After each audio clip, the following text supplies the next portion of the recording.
ನಿಮ್ಮೆಲ್ಲರಿಗೂ ನನ್ನ ವಂದನೆಗಳು.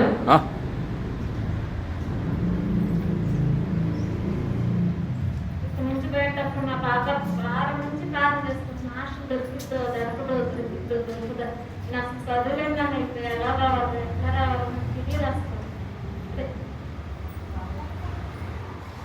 ನಮ್ಮ ಮಗುಗೆ ತುಂಬಾ ಅನಾರೋಗ್ಯ ಇತ್ತು. ನಾನು ಒಂದು ವಾರದಿಂದ ನಾನು ಪ್ರಾರ್ಥನೆ ಮಾಡ್ತಾ ಇದ್ದೆ.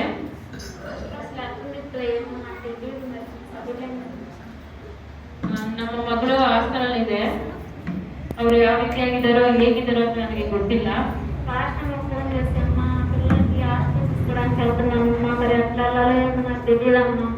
నేను ఫోన్ చేసే క్రిస్మస్ ప్రయాణం చేసేటప్పుడు ನಾನು ಪ್ರಯಾಣ ಮಾಡುವಾಗಲೂ ಪಾಸ್ಟರ್ಗೆ ಫೋನ್ ಮಾಡಿದೆ. ಅಮ್ಮ ಮಗು ಹೇಗಿದೆ ಗೊತ್ತಿಲ್ಲ, ನಾನು ಹೋಗ್ತಾ ಇದ್ದೀನಿ ಅಂತ ಹೇಳಿ ಪ್ರಯಾಣದಲ್ಲಿ ಕೂಡ ನಾನು ಫೋನ್ ಮಾಡಿದ್ದೆ.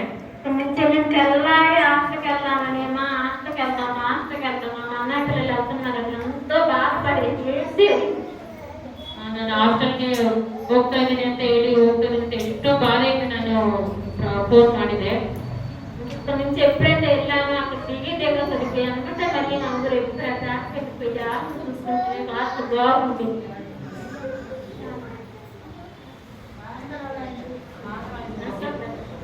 ಆಂಧ್ರಲ್ಲಿ ಇರುವಂತ ಹಾಸ್ಟೆಲ್ಗೆ ನಾನು ಹೋಗ್ತಾ ಇದ್ದೆ ಬಾಧೆಯಿಂದ. అక్కడ పెద్ద మందిరం ఉంది. ಸ್ಕೂಲಲ್ಲಿ పెద్ದ ಮಂದಿರಂ ఉంది. ಹಾಸ್ಟೆಲ್ ಅಲ್ಲಿ ಹುಟ್ಟಿರುವಂತ ಸ್ಥಳದಲ್ಲಿ ಸ್ಕೂಲ್ ಒಳಗಡೆ ದೊಡ್ಡ ದೇವಸ್ಥಾನ ಇದೆ. నేను ఇక్కడే చదువుకుంటామా, నేను రాని ఏడే ఉంటామా, నేను బద్దీ కట్టదు సరే ఇంకెంత కట్టని తీసుకొని వెళ్ళి మా బాబుని అక్కడే చేశాను. ಮಗು ಹೇಳ್ತಾ ಇತ್ತು ನಾನು ಇಲ್ಲೇ ಹೋಗ್ತೀನಿ ಅಂತ ಹೇಳಿ ಮಠ ಮಾಡ್ತಾ ತಗೊಂಡೋಗಿ ನಾನು ಮಗುನ ಅಲ್ಲೇ ಸೇರಿದ್ದೆ. ಅಲ್ಲಿ పోయిన వారానికి మా జ్వరం వచ్చింది. మా అత్త మా ఏడ్చింది. ಮತ್ತೆ ನಾನು ಹೋಗೋರ ಫೋನ್ ಮಾಡಿದಾಗ ನನಗೆ ಜ್ವರ ಬಂದಿದೆ, ನಾನು ಹೇಗಮ್ಮ ಮಾಡಲಿ